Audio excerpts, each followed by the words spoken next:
말씀, 우리 시편 49편의 말씀 우리 함께 찾아서 보도록 하겠습니다. 하나님의 말씀 시편 49편 12절의 말씀이 되겠습니다. 구약 성경, 제가 가지고 있는 성경은 837면입니다.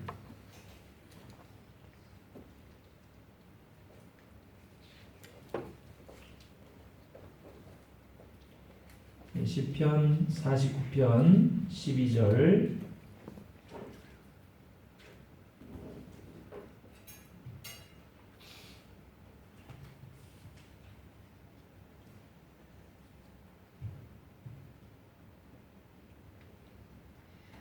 (12절과) 20절의 말씀을 우리 함께 읽겠습니다. 12절의 말씀 찾으셨죠? 네, 같이 읽습니다. 사람은 존귀하나 장구하지 못하며 멸망하는 짐승 같도다. 사람은 존귀하나 장구하지 못하며 멸망하는 짐승 같도다. 20절의 말씀입니다. 존귀하나 깨닫지 못하는 사람은 멸망하는 짐승 같도다. 존귀하나 깨닫지 못하는 사람은 멸망하는 짐승 같도다. 우리 말씀 한 곳이 더 있죠? 잠언 8장 34절인데요. 이 말씀은 조금 이따 나중에 다시 한번 우리 읽도록 하시고요. 여러분 73편의 말씀 한번 펴주실까요? 시편 73편의 말씀입니다.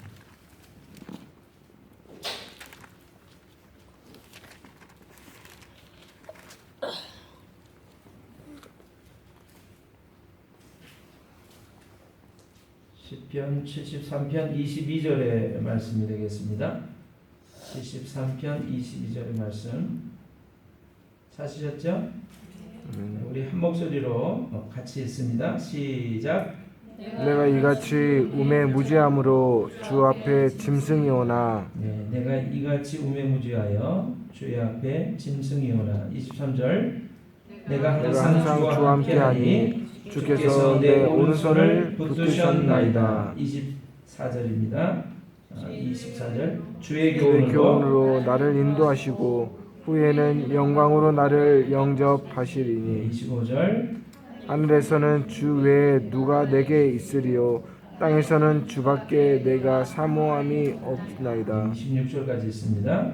내 육체와 마음은 쇠약하나 하나님은 내 마음의 반석이시요 영원한 분깃이시니라. 아멘. 28절의 말씀을 하나 더 같이 읽으셔야 될 것 같습니다. 28절. 하나님께 가까이함이 내게 복이라. 내가 주 여호와를 나의 피난처로 삼아 주의 모든 행적을 전파하리이다. 아멘.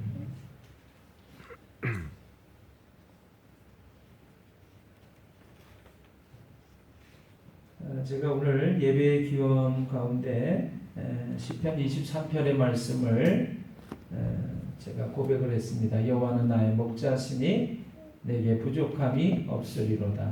그가 나를 푸른 풀밭에 누이시며 쉴 만한 물가로 인도하시는도다. 아멘이신가요? 아멘. 하나님이 나의 목자시다라고 고백을 했습니다. 다윗의 고백인데요. 다윗은 양을 치는 목동이었습니다. 양을 치는 목동이었는데 양을 이렇게 치면서 살다 보니까 그 양을 돌보는 목동, 목자, 나는 하나님 앞에 양이고 하나님은 나의 목자가 되시는구나 하는 고백을 하게 됐어요. 그래서 우리가 아는 이 시편 23편의 말씀 고백을 했다라고 하는 것이죠. 우리가 이 시편 23편의 말씀을 보면서 동일한 고백을 우리가 또 하게 됩니다. 하나님은 나의 목자가 되십니다. 그래서 내게 부족함이 없습니다. 하나님이 우리의 목자가 되신다면 부족할 까닭이 없어요. 믿으시나요? 아멘. 하나님 나의 목자시다.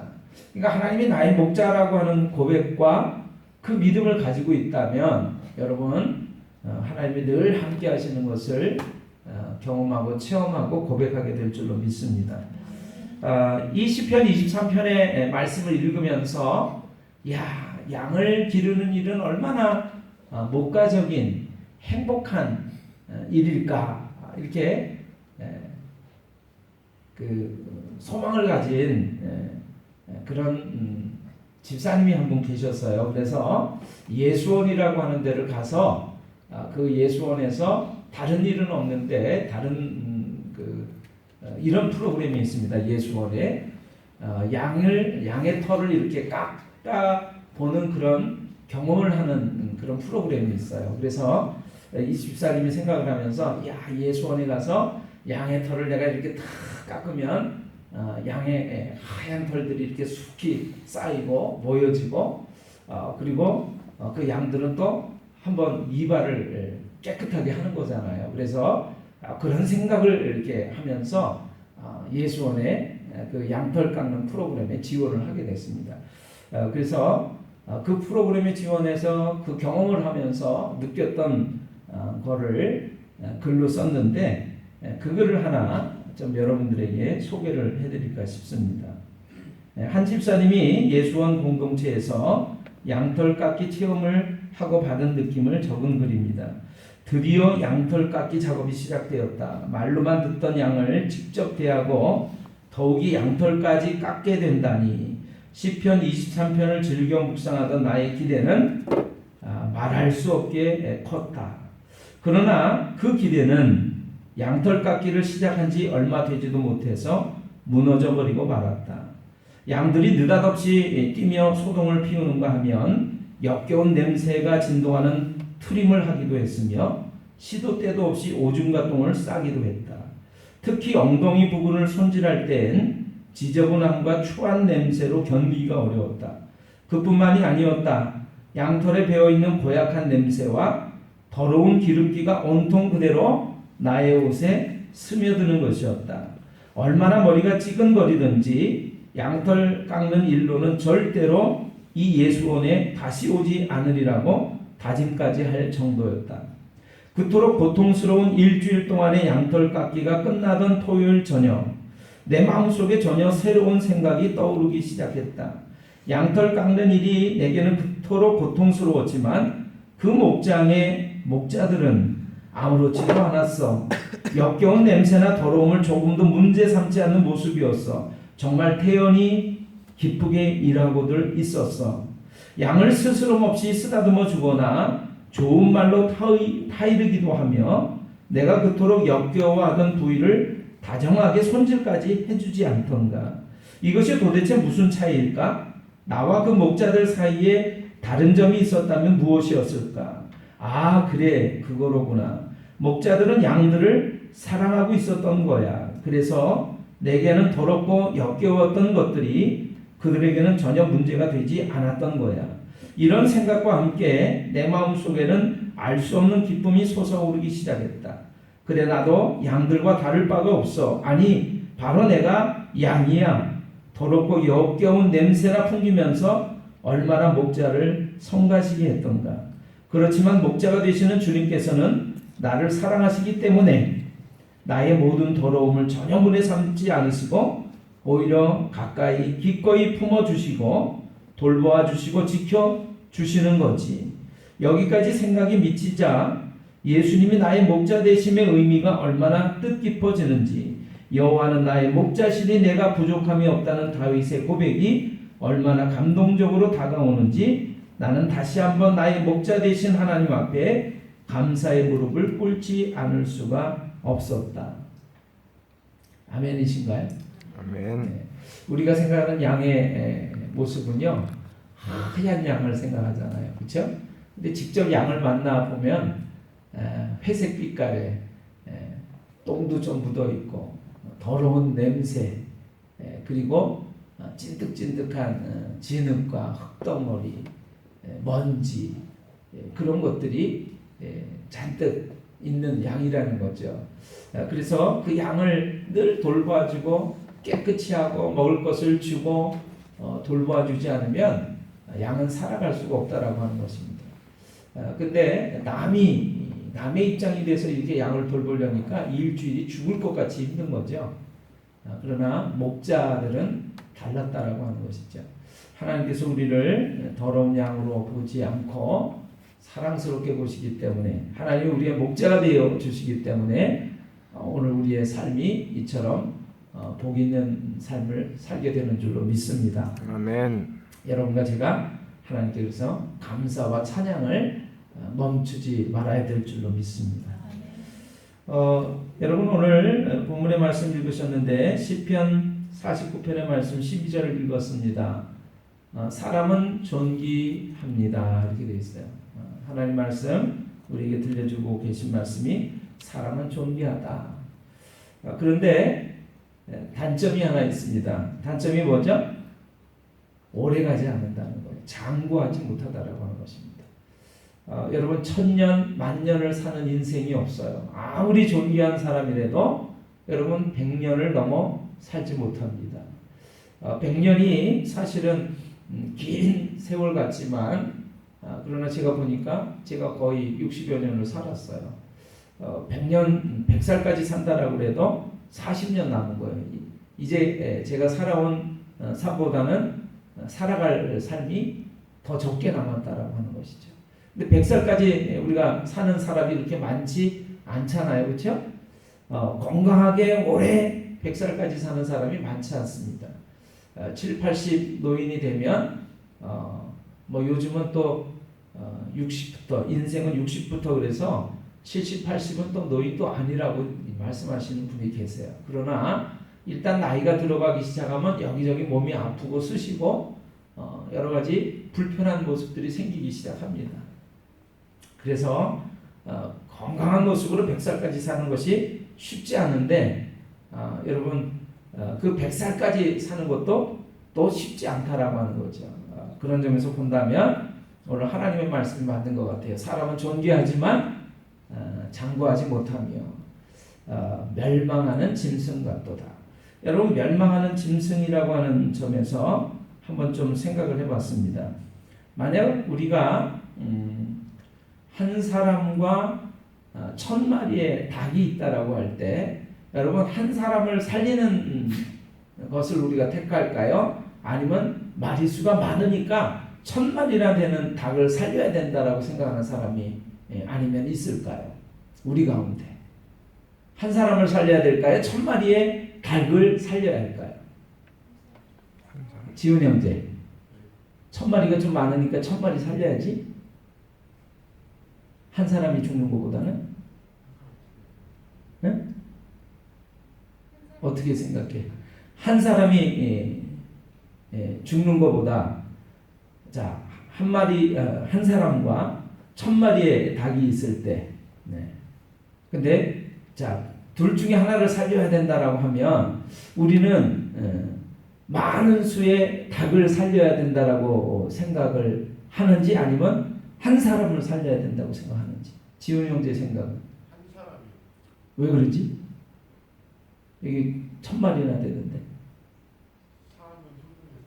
사람이 소중하기 때문에. 사람이 얼마나 소중하냐면 하나님의 말씀 우리에게 천하보다 귀하다. 한 사람의 생명이 천하보다 귀하다. 이렇게 말씀해주고 있습니다. 성경에 한 마리의 닭이 천하보다 귀하다. 그런 말씀은 없는 것 같아요. 그렇죠? 네. 그래서 닭은, 소는, 양은, 말은, 강아지는 다 죽여도 좋다. 죽어도 좋다. 그런 생각은 아닙니다. 그러나 생명은 소중하지만 그 많은 생명 중에 사람만큼 소중하고 존귀한 그런 존재가 없다. 그런 겁니다. 여러분 아멘 안 하시네요? 아멘. 옆에 분 보시면서 당신이 그렇게 존귀한 존재입니다. 한번 인사 좀 해보세요. 당신이 그렇게 존귀한 존재입니다. 1000마리의 양보다 10,000마리의 소보다 소중한 존재입니다. 아멘입니까? 아멘.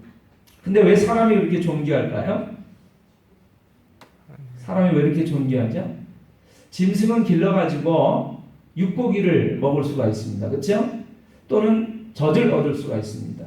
또는 죽은 이후에 그 가죽을 벗겨서 우리가 가죽을 이용할 수가 있어요.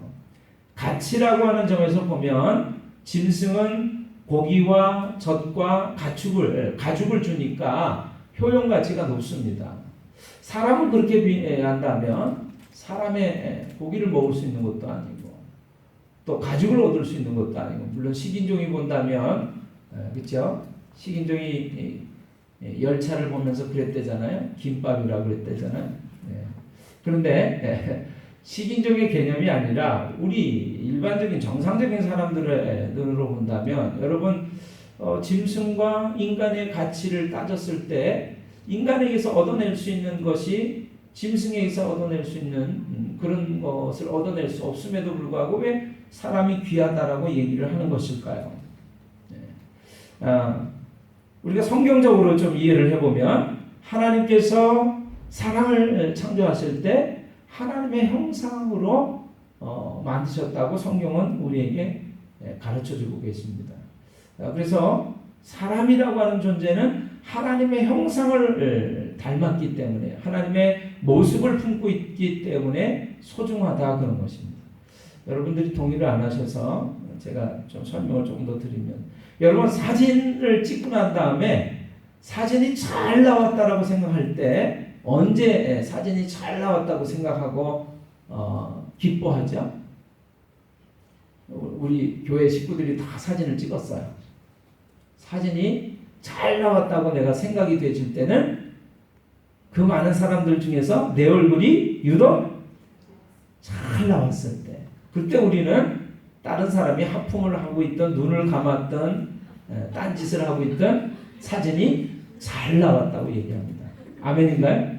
아멘. 그렇죠? 네. 근데 다른 사람 얼굴이 다 잘 나왔어요. 근데 내 얼굴이 눈을 감고 있을 때 찍었다든가, 그렇죠? 딴짓하고 있을 때 찍으면 사진이 잘 안 나왔다고 얘기를 합니다. 네.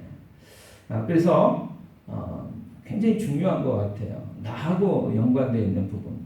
자, 하나님께서도 우리 사람을 만드시고 당신의 형상을 담도록 창조하셨기 때문에, 우리를 통해서 당신의 모습을 보시기 때문에 더 존귀하게 소중하게 여기시는 줄을 믿으시길 바랍니다. 아멘. 굉장히 잘생기고 멋지고 또 이쁜 연예인들이 굉장히 많은데요. 그 연예인들을 한 탓으로 갖다 줘도 제 딸 아이 하나하고 제가 바꿀 수가 없습니다. 제 딸 아이가 그렇게 이쁜 것 같지는 않아요. 그런데 제 아이들의 모습을 보면 제 모습이 있고 제가 사랑하는 아내의 모습이 있습니다. 그러면서 더할 나위 없이 사랑스럽고 소중합니다. 옆에 자녀들 보시면서 그렇다고 고개를 좀 끄덕여 보세요. 네.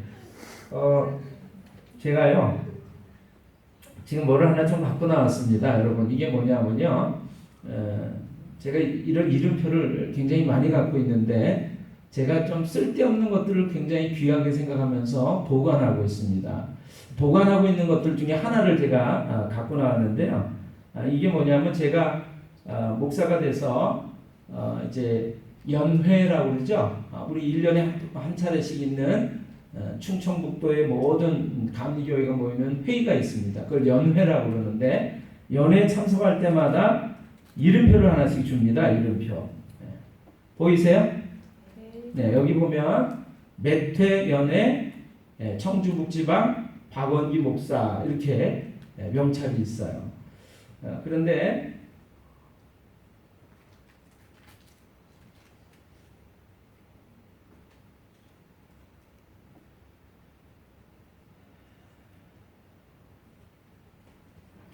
여러분, 똑같은 명찰이 지금 이렇게 많아요. 매년 제가 갈 때마다 이 명찰을 받아가지고 보관을 하고 있습니다. 이게 우리 감리교회는요, 정회원 목사와 준회원 목사가 있어요. 그리고 준회원 목사가 되기 전에는 전도사라고, 담임 전도사라고 불려집니다. 담임 전도사 전에는 서리 전도사라고 불러져요. 그런데 명찰 색깔이 달라요. 준회원 목사는 녹색이에요. 정회원 목사는 파란색이에요. 별로 여러분들한테 감동이 없으시군요. 그래서 파란색 명찰을 딱 하는 순간부터는 뭔가 있잖아요. 가슴이 쭉 펴지면서 자랑스럽기도 하고 기쁘기도 하고 그래요. 그런데 1년에 한 차례씩 있는 이 회의가 있을 때마다 받은 명찰을 저는 고이 보존하고 있습니다. 그거 말고도 또 명찰이 쭉 있어요.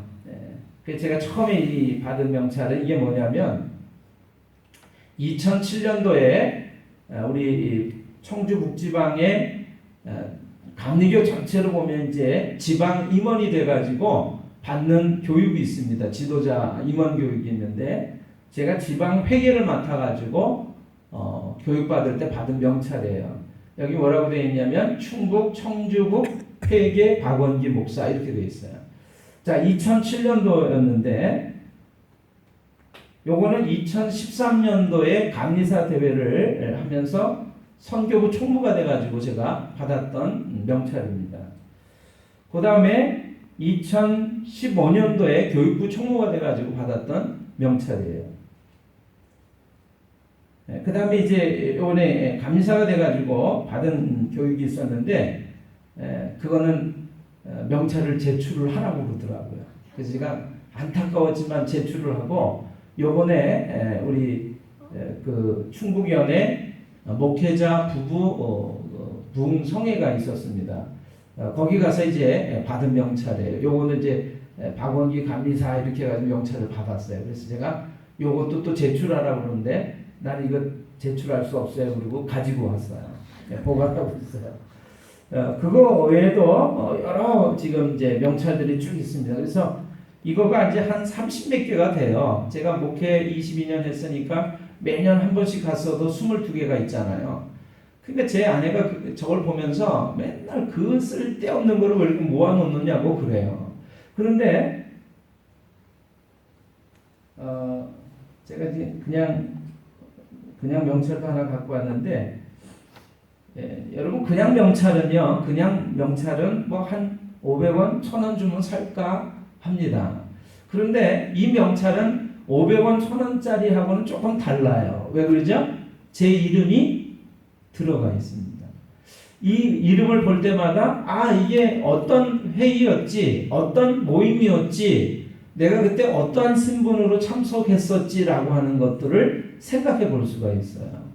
여러분 하나님께서 세상 천지만물을 다 창조하셨지만 창조하신 그 존재들 가운데서도 하나님의 형상을 닮도록 만들어 놓으신 인간은 더 귀하게 생각하고 이거는 내버릴 수 없는 존귀한 존재로 만드셨다라고 하는 사실입니다. 믿으시길 바랍니다. 아멘. 하나님께서 그래서 우리를 보실 때 너무나 사랑스러운 존재로 보세요.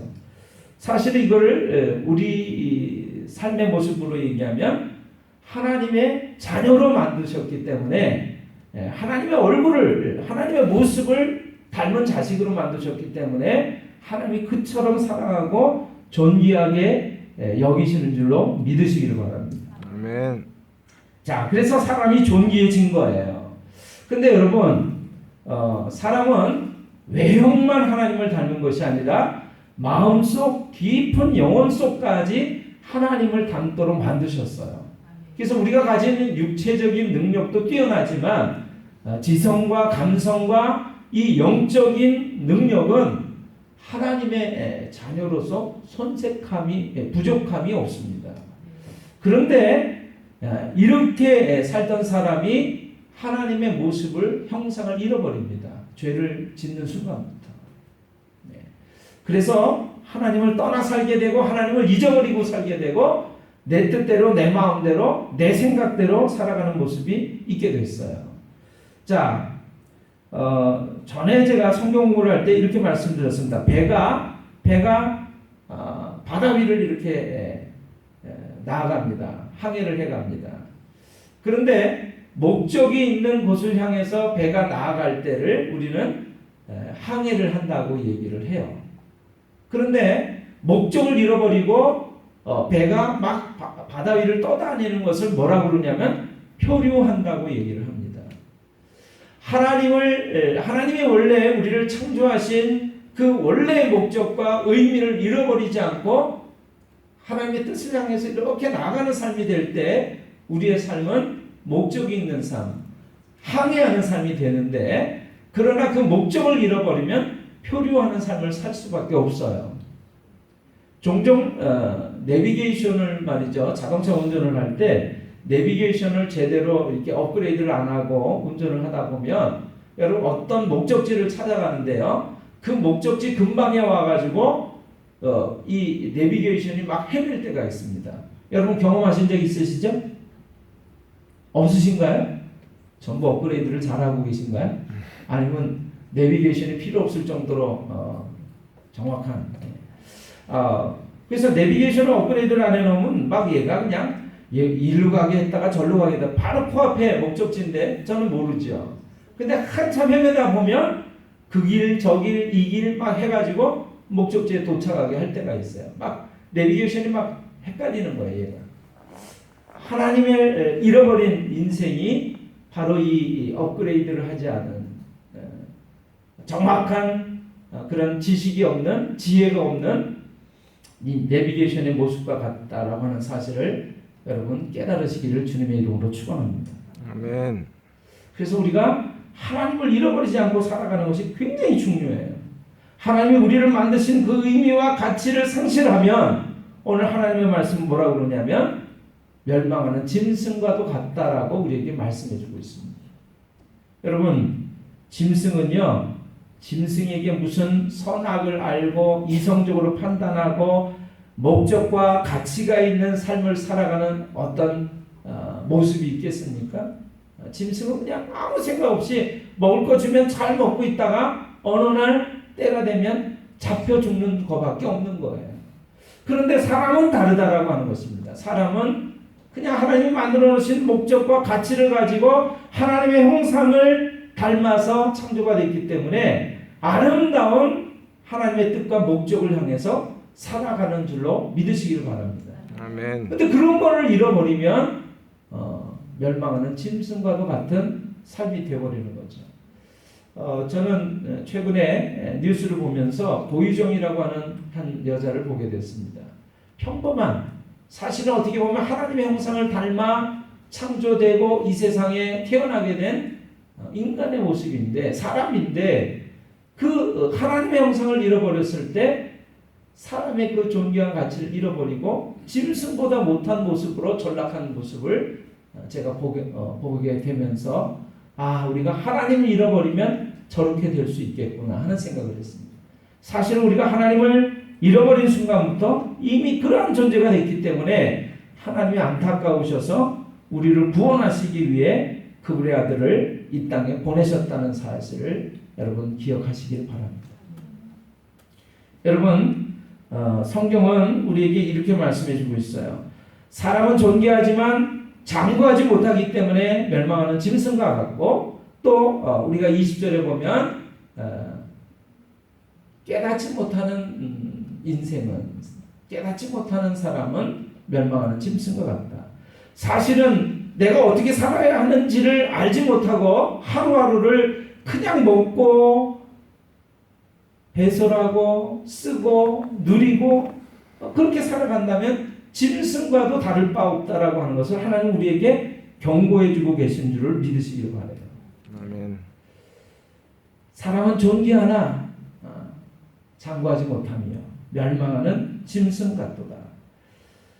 존귀하나 깨닫지 못하는 자는 멸망하는 짐승 같도다. 여러분, 깨닫지 못하고 목적과 의미를 잃어버린 삶을 살아갈 때 그 사람의 삶은 짐승과 같다라고 하는 것을 하나님 우리에게 경고해 주고 계십니다. 시편 73편은 이렇게 얘기하고 있어요. 하나님, 제가 깨닫지 못하는 그런 짐승과 같은 모습으로 살아가고 있으니 내가 이같이 우매무지해서 주님 앞에 짐승과 같습니다. 그런데 저는 오늘 이런 짐승과 같은 모습 속에서 하나님 우리에게 존귀한 모습을 회복하는 비결을 가르쳐주고 계신 사실을 보게 됐습니다. 그냥 이 얘기 하나 하고 마무리 말씀을 제가 전하고 끝내려고 합니다. 믿음이 좋은 농촌에 사는 어떤 농부 집사님이 이제 도회지에 나가서 일을 보고 시장에서 식당에 가서 식사를 하게 됐어요. 그래서 그 일용할 양식을 앞에 놓고 식사 기도를 하고 있는 거예요. 근데 그 식당 안에 들어와 있던 젊은 무리들이, 젊은 친구들이 그 모습을 보더니 기도하고 있는 그 집사님의 모습 보고 가서 비아냥대면서 이렇게 얘기를 했습니다. 이제 나이 많은 좀 할아버지 모습이에요. 할아버지 마을에서는 전부 다 그렇게 음식물을 앞에다 놓고 기도를 하는 모양이죠? 하고 얘기를 했어요. 그랬더니 이 농부 집사님이, 할아버지 집사님이 얘기를 했습니다. 그렇지는 않다네. 돼지들은 그렇지 않지. 이렇게 얘기를 했어요.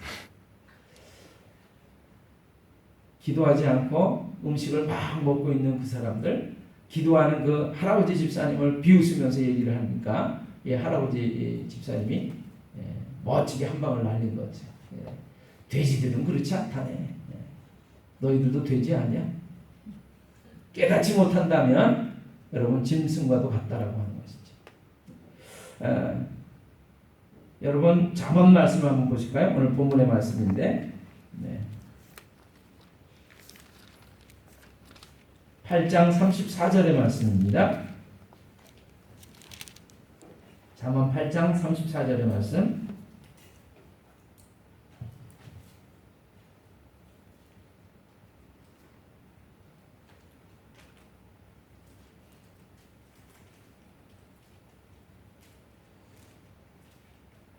찾으셨나요? 아멘. 같이 한 목소리로 읽겠습니다. 시작. 누구든지 내게 들으며 날마다 내 문 결에서 기다리며 문설주 옆에서 기다리는 자는 복이 있나니. 네. 누구든지 내게 들으며 날마다 내 문 곁에서 기다리며 문설주 옆에서 기다리는 자는 복이 있나니. 이거는 하나님의 말씀을 들으려고, 하나님의 놀라운 진리의 말씀을 듣고 깨달으려고 찾고 구하는 모습을 이 얘기해 주고 있습니다. 누구든지 내게 들으며 날마다 내 문 곁에서 기다리며 내 문설주 옆에서 기다리는 자는 복이 있나니. 여러분, 우리가 늘 인생길에 바빠가지고 하나님의 말씀에 별로 관심 없이 뜻과 목적을 잃어버린 채로 살 수 있기 때문에 하나님 우리에게 날마다 하나님의 말씀을 들을 것을 가르쳐주고 계세요. 그래서 맨날 이 문 옆에서 문설주 기둥에 서서 하나님 언제 오실 거예요? 언제 말씀해 주실 거예요? 언제 깨닫게 해 주실 거예요? 라고 구하고 찾으라고 두드리라고 말씀해 주고 계시는 줄로 믿으시길 바랍니다. 아멘. 그것이 우리가 우매무지한 깨닫지 못하고 살아가는 짐승과도 같은 삶을 살아가지 않는 비결인 줄로 믿습니다. 오늘 우리가 목적과 의미를 잃어버리고 살아갈 때 표류할 수밖에 없고 짐승과도 같은 삶을 살아갈 수밖에 없는데, 하나님이 원래 우리를 창조하신 존귀한 존재, 하나님과 교통하는 놀라운 거룩하고 신령한 존재의 복된 삶을 살아가게 하시기 위해서 오늘 비결을 가르쳐주고 계신데, 그것이 뭐냐면 하나님의 말씀을 늘 사모하면서 구하고 찾고 듣기에 힘쓰라라고 하는 것입니다. 아멘. 그렇게 살아가는 여러분과 제가 다 되시기를 주님의 이름으로 축원합니다. 아멘. 기도하겠습니다.